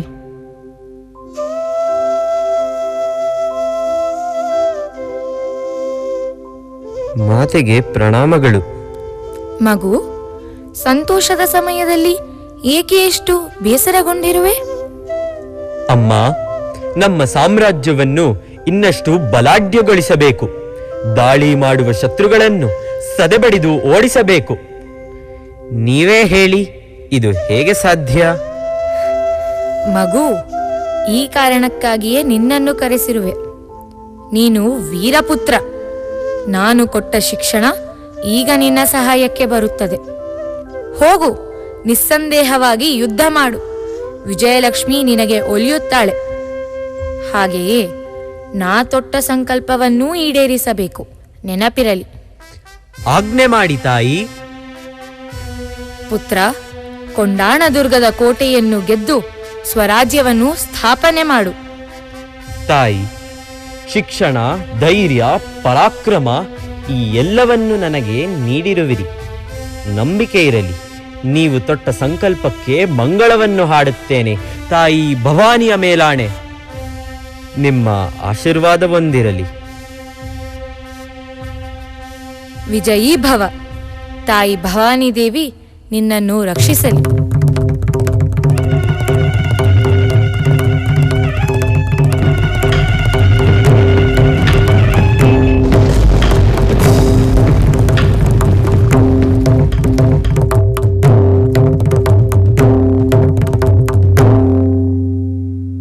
ಕೊಂಡಾಣದುರ್ಗ ನಮ್ಮ ಕೈವಶವಾಯಿತು. ಶಿವಾಜಿ ಮಹಾರಾಜರಿಗೆ ಜಯವಾಗಲಿ. ಶಿವಾಜಿ ಮಹಾರಾಜರಿಗೆ ಜಯವಾಗಲಿ. ರಾಜ ಮಾರ್ತಾಂಡ, ರಾಜಕುಲ ತಿಲಕ, ರಾಜ ಗಂಭೀರ ಶಿವಾಜಿ ಮಹಾರಾಜರು ಆಗಮಿಸುತ್ತಿದ್ದಾರೆ. ಬಹುಪರಾಕ್ ಬಹುಪರಾಕ್. ಅಮ್ಮ, ನಿಮ್ಮ ಮಗ ಕೊಂಡಾಣದುರ್ಗವನ್ನು ವಶಪಡಿಸಿಕೊಂಡಿದ್ದಾನೆ. ಮಗು, ನಿನ್ನಂತಹ ಪುತ್ರನನ್ನು ಪಡೆದ ನಾನೇ ಧನ್ಯಳು. ತಾವು ನನ್ನ ಜೊತೆ ಇರದೇ ಹೋಗಿದ್ದರೆ ನಮ್ಮ ಸ್ವರಾಜ್ಯದ ಕನಸು ನನಸಾಗುತ್ತಿರಲಿಲ್ಲ. ನಿಮ್ಮಂತಹ ತಾಯಿಯನ್ನು ಪಡೆದದ್ದು ನನ್ನ ಅದೃಷ್ಟ. ಧನ್ಯನಾದೆನು ಮಾತೆ, ಧನ್ಯನಾದೆ.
ದೇಶ ಕಟ್ಟುವ ಬಗೆ ಹೇಗೆಂಬ ಮೌಲ್ಯಗಳನ್ನು ತಾಯಿಯಾದವಳು ಹಾಲುಣಿಸುವ ಕ್ಷಣದಿಂದಲೇ ಮಕ್ಕಳಲ್ಲಿ ತುಂಬುತ್ತಾಳೆ ಎನ್ನುವುದು ಐತಿಹಾಸಿಕವಾಗಿ ನಿರೂಪಿತವಾಗಿದೆ. ನಾವು ಈಗ ನಾಡಿನಿಂದ ಕಾಡಿಗೆ ಹೋದರೆ ಪ್ರಾಣಿಲೋಕವು ತೆರೆದುಕೊಳ್ಳುತ್ತದೆ. ಬನ್ನಿ, ನಮ್ಮ ಮಕ್ಕಳೊಂದಿಗೆ ಪ್ರಾಣಿ ಪ್ರಪಂಚವನ್ನು ಹೊಕ್ಕು ಅಲ್ಲಿನ ತಾಯಿಯ ಹೃದಯಗಳು ಯಾರಿಗಾಗಿ ಹೇಗೆ ಮಿಡಿಯುತ್ತವೆ ಎಂಬುದನ್ನು ಅರಿತುಕೊಳ್ಳೋಣ. ಕೌಸಲ್ಯ ಸುಪ್ರಜಾ ರಾಮ ಪೂರ್ವ ಸಂಧ್ಯಾ ಪ್ರವರ್ತತೆ ಉತ್ತಿಷ್ಟ ನರಶಾರ್ದೂಲ. ಅರ್ಜುನ್ ಎದ್ದೇಳು, ಸ್ಕೂಲ್ಗೆ ಹೋಗಲ್ವಾ? ಅರ್ಜುನ್ ಬೇಗ ಸ್ನಾನ ಮಾಡಿ ರೆಡಿಯಾಗು, ಉಪ್ಪಿಟ್ಟು ಮಾಡ್ತಾ ಇದ್ದೀನಿ. ಹಾ, ಮತ್ತೆ ಅದೇ ಉಪ್ಪಿಟ್ಟ? ಹಿಟ್ಟಂ ತಿಂದಂ ಬೆಟ್ಟಂ ಕಿತ್ತಿಟ್ಟಂ ಅಗತ್ತನ್ನೇ ಗೆದ್ದಂ. ಹೌದೌದು. ಅಪ್ಪ ಬಂದ್ರು. ಬನ್ನಿ ಬನ್ನಿ, ಕೆಲಸ ಆಯ್ತಾ? ಓ, ಅದೊಂದು ದೊಡ್ಡ ಕತೆ. ಅಪ್ಪ ನಿನ್ನೆ ರಾತ್ರಿ ಅವಸರದಲ್ಲಿ ಎಲ್ಲಿಗೋ ಹೋದ್ರಲ್ಲ, ಎಲ್ಲಿಗೋದ್ರಿ? ಏನಾಯ್ತು? ಆ ಕತೆ ಹೇಳ್ತೀನಿ, ನೀನ್ ಬೇಗ ರೆಡಿಯಾಗು. ಕಾಡಲ್ಲಿ ನಮ್ಮ ಬಲರಾಮನ್ ಕಾಲ್ಗೆ ಒಂದು ಮುಳ್ಳು ಸಿಕ್ಕಾಕೊಂಡ್ಬಿಟ್ಟಿತ್ತು. ಆ ಮುಳ್ಳನ್ನು ತೆಗೆಯೋಷ್ಟರಲ್ಲಿ ನಮಗೂ ವೈದ್ಯರಿಗೂ ಸಾಕಾಗೋಯ್ತು. ಇಷ್ಟೆಲ್ಲ ಕಷ್ಟ ಆದ್ರೂ ಕಾಡಲ್ಲಿ ಕೆಲಸ ಮಾಡೋ ಖುಷಿನೇ ಬೇರೆ. ಅಪ್ಪ, ನನ್ಗೂ ನಿಮ್ ತರ ಆಗ್ಬೇಕಂತ ಆಸೆನಪ್ಪ. ಖಂಡಿತ ಆಗ್ಬೋದು ಅರ್ಜುನ್. ನೀನು ಕೂಡ ನಂತರ ದೊಡ್ಡವನಾದ್ಮೇಲೆ ಅರಣ್ಯ ಸಂರಕ್ಷಣಾಧಿಕಾರಿ ಆಗ್ಬಹುದು. ಹೌದಪ್ಪ, ನಾನ್ ನಿಮ್ ತರನೇ ಆಗ್ತೀನಿ. ಆಯ್ತು, ಕತೆ ಕೇಳಾಯ್ತಲ್ವಾ? ಬನ್ನಿ ಇಬ್ರು ಉಪ್ಪಿಡ್ತೀನಿ. ನಂಗೆ ಬೇಡ ಅಂದ್ರೆ ಬೇಡ. ಮ್ಯಾಗಿನಾದ್ರೂ ಮಾಡಿದ್ರೆ 2 ನಿಮಿಷದಲ್ಲಿ ತಿನ್ ಮುಗಿಸ್ತಿದ್ದೆ. ಅರ್ಜುನ್, ಒಂದ್ ಸ್ವಲ್ಪ ತಿನ್ನು, ಜಾಣ ಅಲ್ವಾ ನೀನು? ತಿಂತಾನೆ ಬಿಡು, ಯಾಕಷ್ಟು ಬಲವಂತ ಮಾಡ್ತೀಯಾ? ಹಸುವಾದ್ರೆ ಅವನೇ ಬಂದ್ ತಿಂತಾನೆ. ಅರ್ಜುನ್, ಇವಾಗ ತಿಂಡಿ ತಿಂತೀಯೋ ಇಲ್ವೋ? ತಿಂಡಿ ತಿನ್ನು ಅಂದ್ರೆ ತಿನ್ನಲ್ಲ, ಓದ್ಕೊ ಅಂದ್ರೆ ಓದ್ಕೊಳಲ್ಲ, ಹೋಮ್ವರ್ಕ್ ಬರಿ ಅಂದ್ರೆ ಅದನ್ನು ಬರೆಯಲ್ಲ.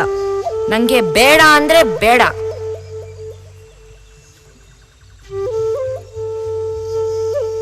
ಶಾಲೆಗ ಕಾಡಿಗ? ಈಗ ನಾನು ಶಾಲೆಗೆ ಹೋಗ್ಲಾ ಕಾಡಿಗೆ ಹೋಗ್ಲಾ?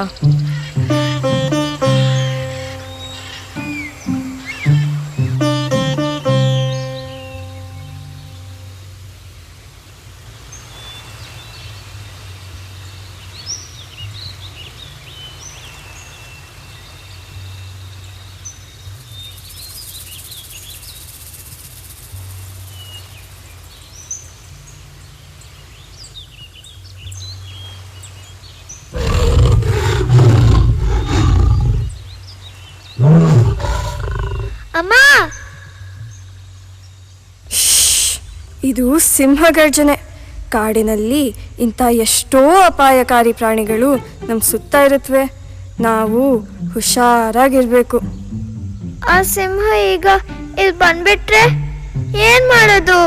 ಇಂಥ ಪರಿಸ್ಥಿತಿಲಿ ತಪ್ಸ್ಕೊಳ್ಬೇಕಂತಾನೆ ಆ ದೇವರು ನಮಗೆ ಗಟ್ಟಿಮುಟ್ಟಾದ ಕಾಲು, ಚುರುಕಾಗಿರುವ ಕಿವಿ ಇವೆಲ್ಲ ಕೊಟ್ಟಿದ್ದಾನೆ. ನಮಗೆ ಇದನ್ನೆಲ್ಲ ಉಪಯೋಗಿಸ್ಕೊಂಡು ಜಾಗರೂಕರಾಗಿ ಹೇಗಿರ್ಬೇಕಂತ ಗೊತ್ತಿರಬೇಕು ಅಷ್ಟೇ. ಹೌದಮ್ಮ, ಆದ್ರೆ ನಾನಿನ್ನೂ ತುಂಬಾ ಸಣ್ಣವನಲ್ವಾ ಅಮ್ಮ, ನಂಗೆ ತುಂಬಾ ಭಯ ಆಗ್ತದೆ ಅಮ್ಮ. ಚಿಂತೆ ಬೇಡ ಮಗ್ನೆ, ಸಮಯ ಎಲ್ಲಾನು ಕಲಿಸುತ್ತೆ. ಆಯ್ತಮ್ಮ, ಈಗ ನೀನು ನನ್ನ ಜೊತೆ ಇದೆಯಲ್ವಾ, ನೀ ನನ್ನ ಜೊತೆ ಇರೋ ತನಕ ಎಂಥ ಭಯನೂ ಇಲ್ಲ. ಆದ್ರೂ ನೀನು ಹೇಳಿದ್ದನ್ನೆಲ್ಲ ನೆನ್ಪಿಟ್ಕೊಳ್ತೀನಿ. ಅಲ್ಲೋಡು ಸಿಹಿ ಹುಲ್ಲು, ಆದ್ರೆ ಹುಷಾರು, ನೀರಿದೆ, ಮೊಸಳೆನೂ ಇರ್ಬೋದು. ತಾಯಿಂದಿರ ಪ್ರೀತಿ, ಕಾಳಜಿ ಮತ್ತು ವಾತ್ಸಲ್ಯಕ್ಕೆ ಮಿತಿನೇ ಇಲ್ಲ. ಅವಳೇ ಮಮತೆಯ ಸ್ವರೂಪ.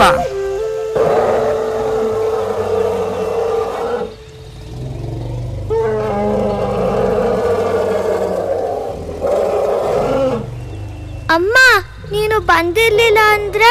ಕಲಿ ಮಗು, ಬೇಗ ಕಲಿ. ಕಾಡಿನ ನಿಯಮಗಳೇ ಹಾಗೆ, ಯಾವಾಗಲೂ ನಮ್ಮ ಗುಂಪಿನ ಜೊತೆನೇ ಇರಬೇಕು. ಹೌದಮ್ಮ, ಇನ್ಮೇಲೆ ಯಾವಾಗಲೂ ನಾನು ನಮ್ಮ ಗುಂಪನ್ನು ಬಿಟ್ಟು ಎಲ್ಲಿಗೂ ಹೋಗಲ್ಲ. ಅದಕ್ಕೆ ಆನೆಗಳು ಯಾವಾಗಲೂ ಗುಂಪಾಗಿರುತ್ತೆ. ನನ್ಗೀಗ ಗೊತ್ತಾಯ್ತು.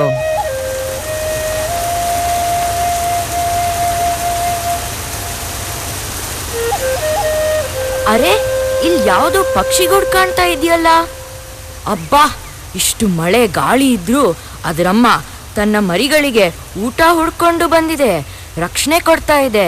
ಈ ಪುಟ್ಟ ಪಕ್ಷಿಗಳು ತಮ್ಮ ಮರಿಗಳನ್ನ ರಕ್ಷಿಸಲು ತಮ್ಮ ಶಕ್ತಿ ಮೀರಿ ಪ್ರಯತ್ನಿಸುತ್ತವೆ.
ಅಬ್ಬಾ, ಈ ಕೋತಿಗಳಿಗೆ ಸುಸ್ತೇ ಆಗಲ್ವಾ? ಇವುಗಳು ಹಾರೋದನ್ನ ಕುಣಿಯೋದನ್ನ ನೋಡಿ ನೋಡಿ ನನಗೇ ಕಾಲ್ನೋವು ಬಂತು. ಅಬ್ಬಾ, ನನಗೂ ತುಂಬ ಹಸಿವಾಗ್ತಾ ಇದೆ. ಬೆಳಗ್ಗೆ ತಿಂಡಿನೂ ತಿಂದಿಲ್ಲ. ಆಹಾ, ಎಷ್ಟು ಚೆನ್ನಾಗಿದೆ. ಆಟ ಆಡ್ತಾ ಆಡ್ತಾನೆ ಜೀವನದ ಪಾಠನೆಲ್ಲ ಕಲ್ತ್ಕೊಂಡ್ಬಿಡ್ತವೆ. ನಾನು ನಿನ್ನನ್ನು ಹೋದ್ಸಲ ಕಾಡಿಗೆ ಕರ್ತ್ಕೊಂಡು ಹೋದಾಗ ಜೇನುತುಪ್ಪ, ಹಲಸಿನಣ್ಣು ತಿಂದಿದ್ದ ಜ್ಞಾಪಕ ಇದೆಯಾ? ಎಲ್ಲಿ ನೀನು ಹುಡುಕು, ಈಗ ನೋಡೋಣ. ಅಮ್ಮ, ಕಾಡು ಎಷ್ಟು ದೊಡ್ಡದಾಗಿದೆ. ಇಷ್ಟು ದೊಡ್ಡ ಕಾಡಲ್ಲಿ ನಾನು ಒಬ್ಬನೇ ಹೋಗೋದಾ? ಹೌದು, ಹೋಗ್ಬೇಕು. ವಾಸನೆ ಜಾಡಿ ಹಿಡಿಯೋದು ಕಲಿ, ಆಗ್ಲೇ ಪ್ರಪಂಚ ಏನಂತ ಗೊತ್ತಾಗೋದು. ಆಯ್ತಮ್ಮ, ಹಾಗೇ ಮಾಡ್ತೀನಿ. ಆಹಾ, ಕರಡಿಯ ಅಮ್ಮ ಮರಿಗೆ ಎಷ್ಟು ಸುಲಭವಾಗಿ, ಸ್ವತಂತ್ರವಾಗಿ ಮತ್ತು ಧೈರ್ಯವಾಗಿ ಜಗತ್ತನ್ನು ಎದುರಿಸಲು ಕಲಿಸ್ತು.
ಅಯ್ಯೋ, ಇಷ್ಟು ಬೇಗ ಕತ್ಲಾಗೋಯ್ತಾ? ನಾನು ಮನೆಗೆ ಹೋಗ್ಬೇಕು, ಅಮ್ಮ ಕಾಯ್ತಾ ಇರ್ತಾರೆ.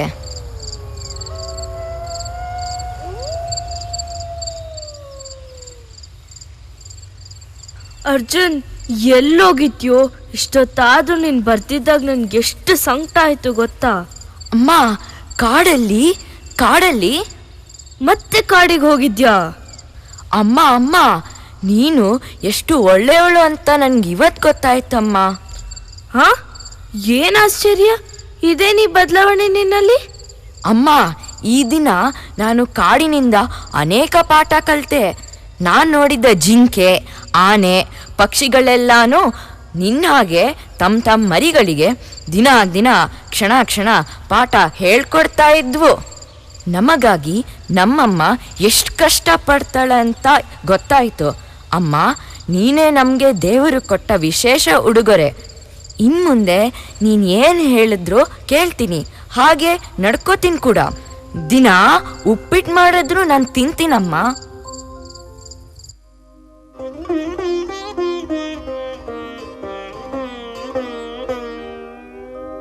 ಪ್ರೇಮ ವಾತ್ಸಲ್ಯ ಭಾವೇನ ಪೋಷಯಂತೀಂ ಕುಟುಂಬಕಂ ಸುಖದಾತ್ರೀಂ ದುಃಖಹಂತ್ರೀಂ ಸ್ಮರಾಮೋ ಮಾತರಂ ಚಿರಂ. ತಾಯಿಯಾದವಳು ತನ್ನ ಕುಟುಂಬದ ಸಕಲ ಕೆಲಸ ಕಾರ್ಯಗಳನ್ನು ಶ್ರದ್ಧೆಯಿಂದ ನಿರ್ವಹಿಸುತ್ತಾಳೆ. ತಾಯಿಯ ಮಮತೆ ವರ್ಣನಾತೀತ. ಮಮಕಾರದ ರೂಪವೇ ತಾಯಿ. ನಮ್ಮೆಲ್ಲ ಬೇಕು ಬೇಡಗಳನ್ನು ಪೂರೈಸುವವಳು ಅಮ್ಮ. ನಮ್ಮೆಲ್ಲ ಬವಣೆಗಳನ್ನು ದೂರ ಮಾಡುವವಳು ಅಮ್ಮ. ನಮ್ಮ ಸಕಲ ಏಳಿಗೆಯನ್ನು ನೋಡಬಯಸುವವಳು ಅಮ್ಮ. ಬದುಕಿನ ಎಲ್ಲ ಏರಿಳಿತಗಳ ಕಷ್ಟದಡವಿಯ ಕಳೆದು ಮನದಲ್ಲಿ ಶಾಂತಿಯ ದಾರಿ ತೋರುವವಳು ಅಮ್ಮ.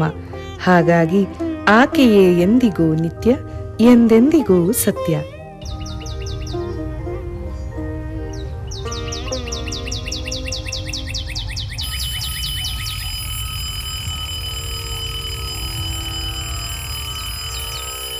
नमस्तेस्तु महामाये श्रीपीठे सुरपूजिते शङ्खचक्रगदाहस्ते महालक्ष्मी नमोस्तुते.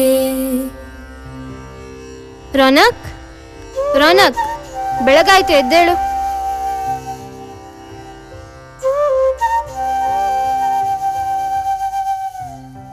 ಆಗ್ಲೇ 7 ಗಂಟೆ ಆಯ್ತು. ನೀನು ಸ್ಕೂಲಲ್ಲಿ ಇವತ್ತು ಮಾತಾಡ್ಬೇಕಿದೆ. ನೀ ಇನ್ನೂ ಅಭ್ಯಾಸವನ್ನು ಪೂರ್ಣಗೊಳಿಸಿಲ್ಲ. ಏಳು ರೋನಕ್. ಓಹೋ, ಮರ್ತೇ ಬಿಟ್ಟಿದ್ದೆ. ನೆನಪು ಮಾಡಿದ್ದಕ್ಕೆ ಧನ್ಯವಾದಗಳು ಅಮ್ಮ.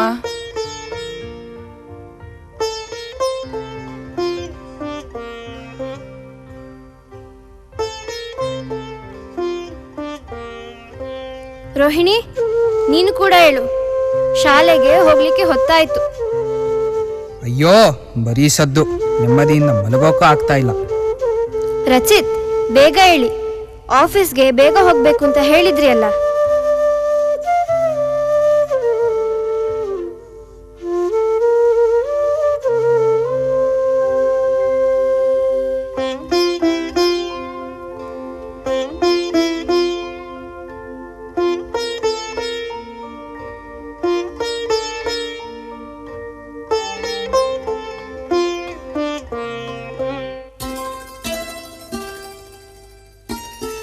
ಅಮ್ಮ, ನಾನಿಲ್ಲೊಂದು ಸ್ಕ್ರಿಪ್ಟ್ ಪೇಪರ್ ಇಟ್ಟಿದ್ನಲ್ಲ, ಎಲ್ಲೋಯ್ತು?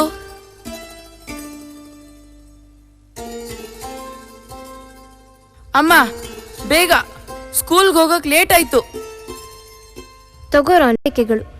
ಅಮ್ಮ, ನಾನು ಮತ್ತೆ ನನ್ನ ಸೈಕಲ್ ಕೀ ಮರೆತೆ.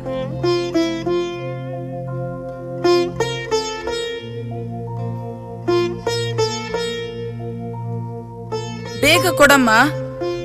ಮಗನೇ, ನೀನು ಸ್ವಲ್ಪ ಜವಾಬ್ದಾರಿಯಿಂದ ವರ್ತಿಸಬಾರದೆ?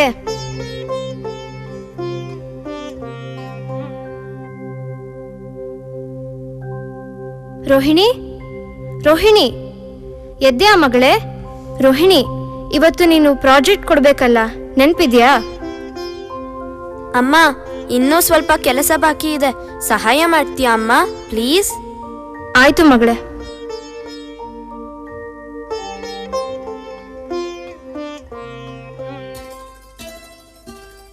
ರಚಿತ್, ನಿಮ್ಗೆ 9 ಗಂಟೆಗೆ ಮೀಟಿಂಗ್ ಇದೆ. 8 ಗಂಟೆ ಆಯ್ತು ಆಗ್ಲೇ.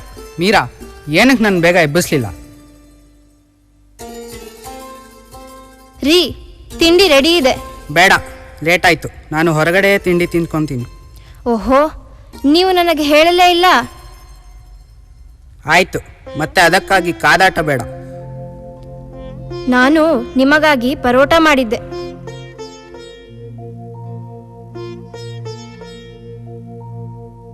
ರಚಿತ್, ನೀವು ನಿಮ್ಮ ವಾಲೆಟ್ ಬಿಟ್ಟು ಹೊರಟಿರುವಿರಿ.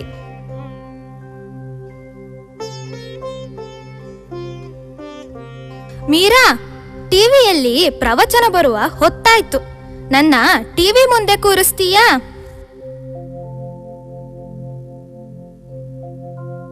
ಒಂದು ನಿಮಿಷ, ಬಂದೆ ಅಮ್ಮ. ಮೀರಾ, ಇಯರಿಂಗ್ ಏಡ್ ಮರೆತು ಬಂದೆ, ತಂದ್ಕೊಡ್ತೀಯಾ? ಬಂದೆ ಅಮ್ಮ. ಅಮ್ಮ,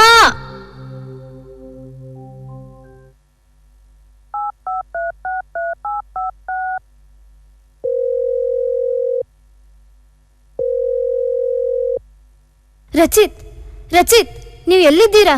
ಬೇಗ ಮನೆಗೆ ಬನ್ನಿ. ಹಲೋ ಹಲೋ ಮೀರಾ, ಏನಾಯ್ತು? ಏನಾಯ್ತು ಮೀರಾ?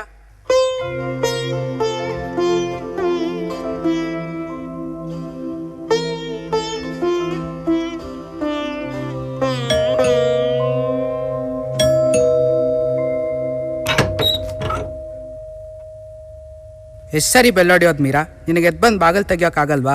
ಅಯ್ಯೋ ರೀ, ನನ್ನ ಕಾಲು. ಅಯ್ಯೋ ದೇವರೇ, ಏನಾಯ್ತಪ್ಪ ಇವಳ ಕಾಲಿಗೆ?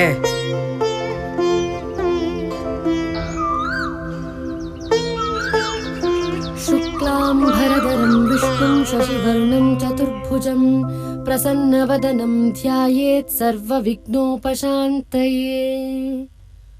ಅಮ್ಮ, ಆಗ್ತಾ ಇಲ್ಲ ಅಮ್ಮ. ರೋಹಿಣಿ, ರೋಹಿಣಿ, ಎದ್ದ್ಯಾ ಮಗಳೇ? ಹೋ, ಅಮ್ಮನಿಗೆ ಹೇಳಕ್ಕಾಗಲ್ಲ ಅಲ್ವಾ? ಛೆ, ಮರ್ತೇ ಬಿಟ್ಟಿದ್ದೆ.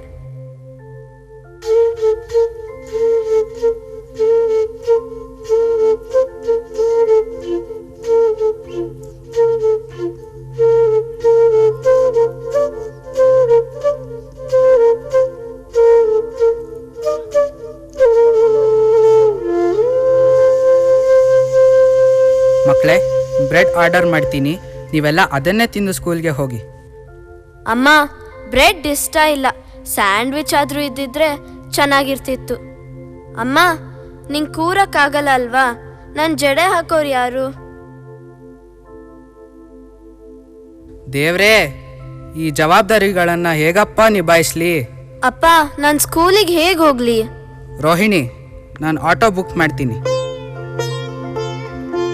ಛೇ, ಬುಕ್ ಆಗ್ತಿಲ್ಲ. ಈಗಾಗಲೇ ಲೇಟ್ ಆಗಿದೆ. ನೀನಿವತ್ತು ಸ್ಕೂಲ್ಗೆ ಹೋಗ್ಬೇಡ, ಮನೆಯಲ್ಲೇ ಇದ್ಬಿಡು.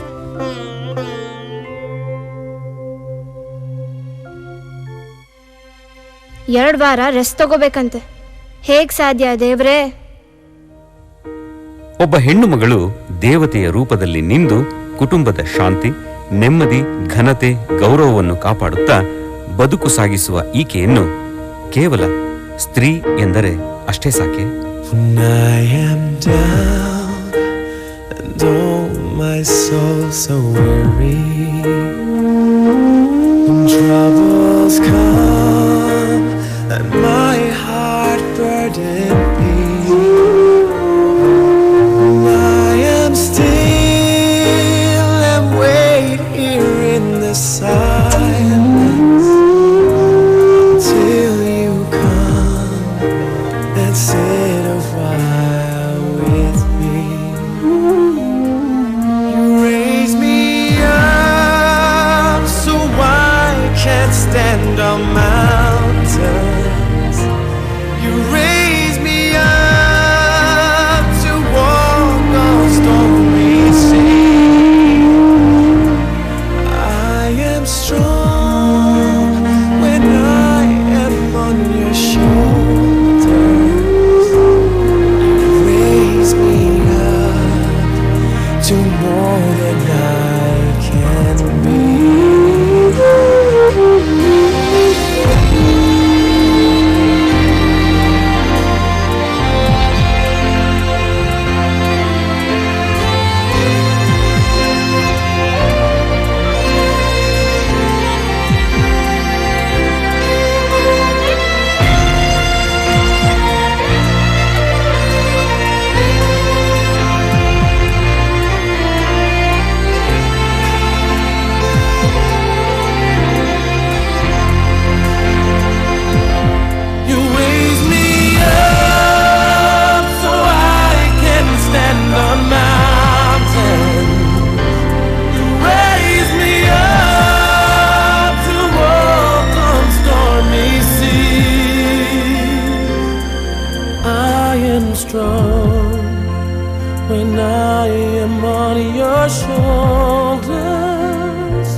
can be.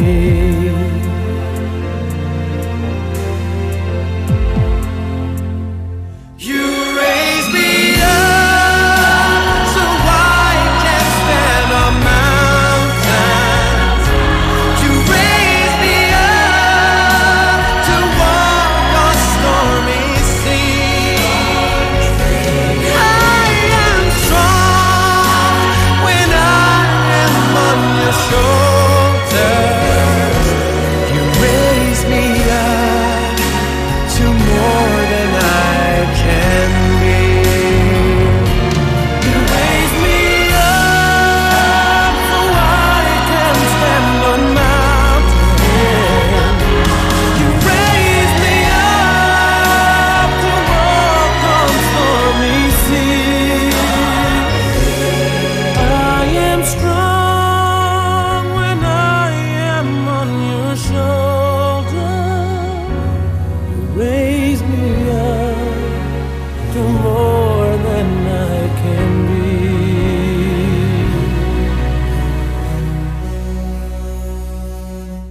You raise me up to more than I can be.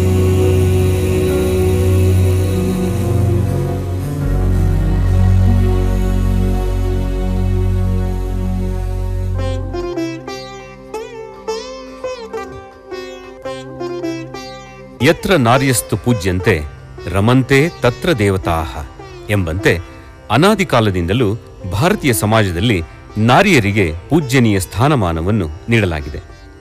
ಸಾಮಾಜಿಕ, ಸಾಂಸ್ಕೃತಿಕ ಹಾಗೂ ನೈತಿಕ ಮೌಲ್ಯಗಳನ್ನು ರೂಪಿಸುವಲ್ಲಿ ತಾಯಿ ಮಹತ್ತರ ಪಾತ್ರಗಳನ್ನು ನಿರ್ವಹಿಸುತ್ತಾ ನಮ್ಮ ಹಕ್ಕು ಬಾಧ್ಯತೆಗಳನ್ನು ಯಶಸ್ವಿಯಾಗಿ ನಿಭಾಯಿಸಲು ಕಾರಣೀಭೂತಳಾಗಿದ್ದಾಳೆ. ಮಾತೃಪ್ರಧಾನ ಸಮಾಜವನ್ನು ಹೊಂದಿರುವುದು ಭಾರತೀಯ ಪರಂಪರೆಯಲ್ಲಿ ಹೆಮ್ಮೆಯ ವಿಷಯ. ಇದಕ್ಕೆ ಮೇಘಾಲಯದ ಗಾರೋ, ಖಾಸಿ, ಜೈಂತಿಯಾ ಎಂಬ ಬುಡಕಟ್ಟು ಜನಾಂಗಗಳಲ್ಲಿ ಇಂದಿಗೂ ಇದು ನಿದರ್ಶನವಾಗಿ ಉಳಿದಿದೆ. ಭಜ ಗೋವಿಂದಂ ಭಜ ಗೋವಿಂದಂ ಗೋವಿಂದಂ ಭಜ ಮೂಢಮತೆ. ಕೃಷ್ಣ, ನಿನ್ ಕೆಲಸ ಹೇಗ್ ನಡೀತಿದ್ಯಪ್ಪ? ಕೆಲಸ ತುಂಬಾ ಚೆನ್ನಾಗಿ ನಡೀತಿದೆಪ್ಪ. ಮೊನ್ನೆ ಸುಧಾಮೂರ್ತಿ ಅವರನ್ನ ಸಂದರ್ಶನ ಮಾಡಿದ್ನಲ್ವಾ, ಅದರ ರಿಪೋರ್ಟೇ ರೆಡಿ ಮಾಡ್ತಾ ಇದ್ದೀನಿ. ಕೃಷ್ಣ, ತಿಂಡಿ ರೆಡಿ ಆಗಿದೆ, ತಿಂಡಿ ತಿನ್ನು ಬಾ. ಲಕ್ಷ್ಮಿ, ಅಣ್ಣಂಗೆ ತಿಂಡಿ ಹಾಕೊಡು.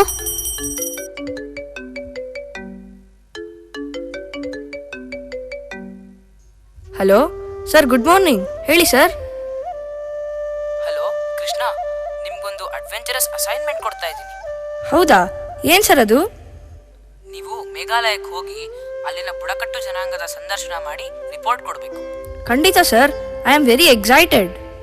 ಹಾಗಾದ್ರೆ ರೆಡಿ ಆಗ್ಬಿಡಿ, ನಾಳೆನೇ ಹೋಗ್ಬೇಕು.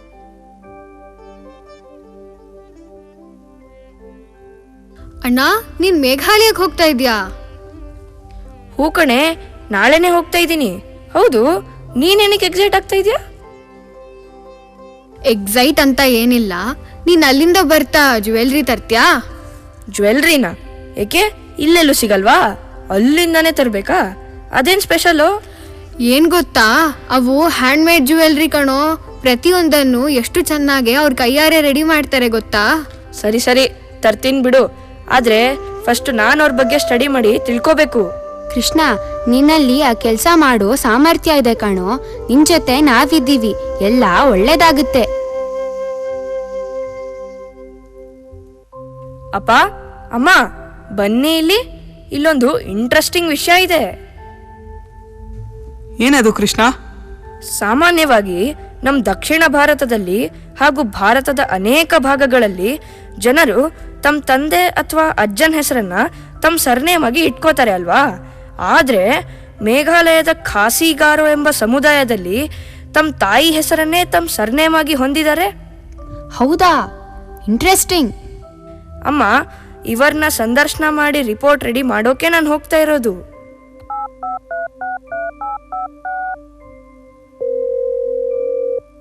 ಹಲೋ ಸಮರ್ಪಣ್. ಹಲೋ ಸರ್, ಹೇಳಿ, ಏನ್ ವಿಷಯ? ನಾವು ನಾಳೆನೆ ಮೇಘಾಲಯಕ್ಕೆ ಹೋಗ್ತಾ ಇದ್ದೀವಿ. ಕ್ಯಾಮ್ರಾ ತಗೊಂಡು ರೆಡಿ ಆಗು. ಏನು ಮೇಘಾಲಯಕ್ಕ? ಏನ್ ವಿಶೇಷ?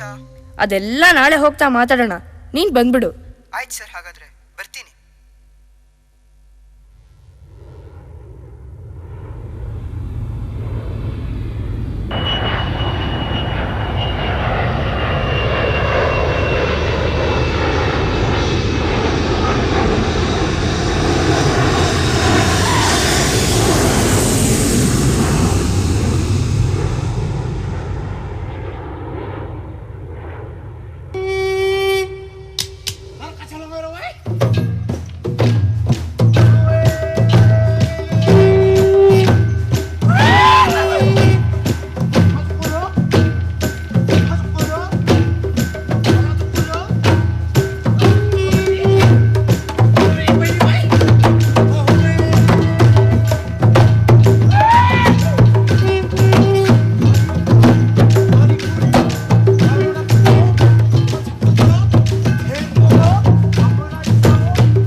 ಸಮರ್ಪಣ್, ನೋಡ್ದ್ಯಾ ಇಲ್ಲಿ ಎಲ್ಲಾ ಕೆಲ್ಸಗಳಲ್ಲೂ ಮಹಿಳೆಯರೇ ಇದಾರಲ್ವಾ?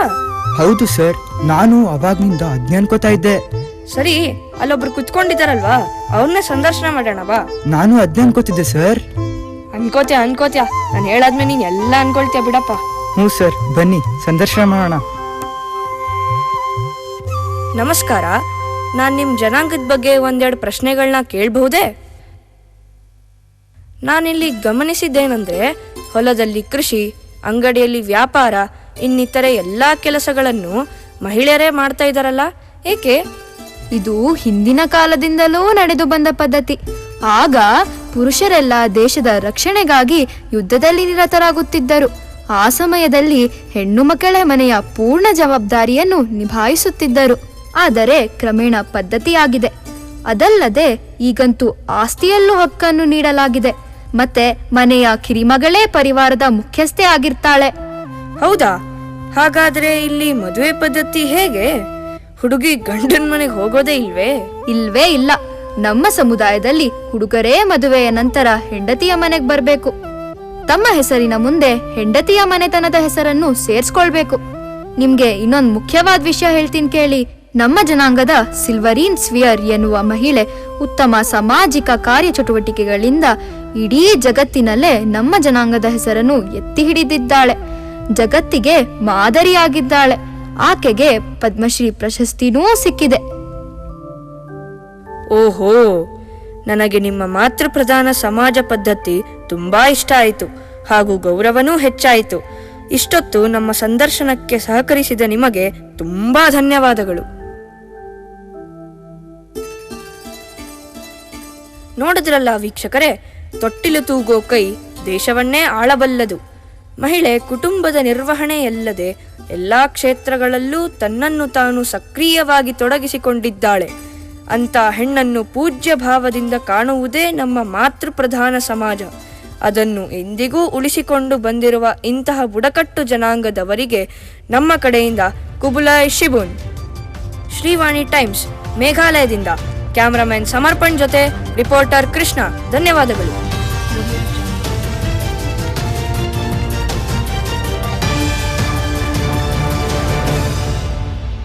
ಹತ್ತು ದೇವರನ್ನು ಪೂಜಿಸುವ ಬದಲು ಹೆತ್ತ ತಾಯಿಯನ್ನು ಪೂಜಿಸು. ಹೆಣ್ಣು ಸಂಸಾರದ ಕಣ್ಣು. ಒಬ್ಬ ತಾಯಿ ತನ್ನ ಗರ್ಭದಲ್ಲಿ ಜನ್ಮಿಸಲು ಅವಕಾಶ ನೀಡಿದ್ದರಿಂದ ಧರ್ಮಸ್ಥಾಪನೆ. ಒಬ್ಬ ತಾಯಿಯ ತ್ಯಾಗದಿಂದ ಸನಾತನ ಧರ್ಮದ ಪುನರುತ್ಥಾನ. ಮತ್ತೊಬ್ಬ ತಾಯಿ ತನ್ನ ಮಗನಿಗೆ ತುಂಬಿದ ಭರವಸೆ ಹಾಗೂ ಆತ್ಮವಿಶ್ವಾಸದಿಂದ ಹಿಂದೂ ಧರ್ಮದ ಬಲವರ್ಧನೆ.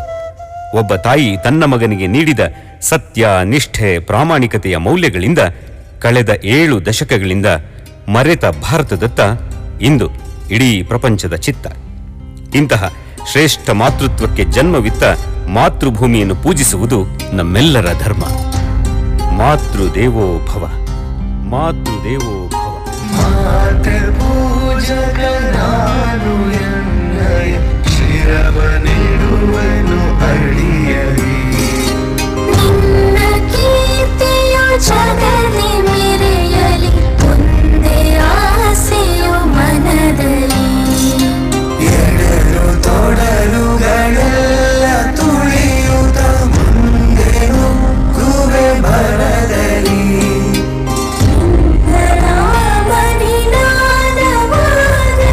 ಶ್ರಮಿಪೆನ ಪ್ರತಿ ಕ್ಷಣದಲ್ಲಿ. ನೀ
राष्ट्रदेवो भव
I request all children on the dais to sit.